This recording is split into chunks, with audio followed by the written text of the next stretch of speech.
kaunti ya Machakos ase serikali ya kaunti ya Machakos yakorire ikarone komiti ya Senate kubwatikana no bochenu irikurigereria obokoreri ao ase sekte yo bochenu ase komite nigo yakorire etaro ase chinyagitari ao yemo yabo ega inyagitari ya Machakos level 5 Athi River level 4 na boigo Mwala level 5 ase banyorire michando ao chinyagitari echo chigendrete gwetera.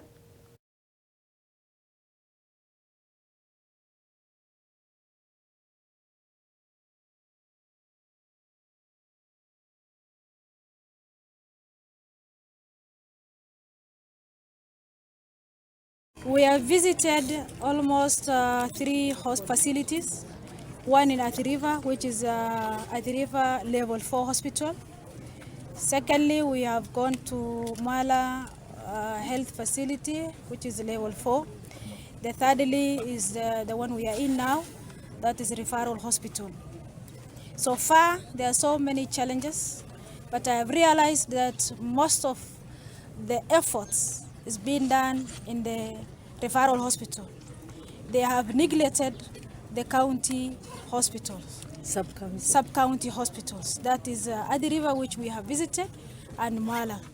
So I urge the governor, the leadership, the chair, the other departments to be so keen on outside the hospital in the referral.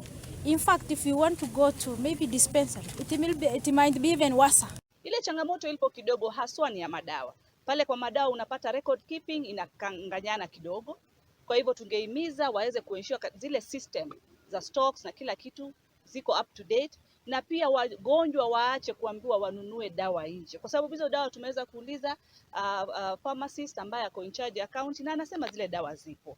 Kwa hivyo tujaribu sana, nurses wajaribu. Shortage iliyopo hapa wameeleza ya kwamba ni ya nurses, iko hali ya juu, na zile departments zingine. Lakini la kufurahisha sana, lile mimi nimejionea hapa county hii ya Machakos level 5 na zile zingine, wale wafanyikazi ni wachache lakini wanashirikiana sana.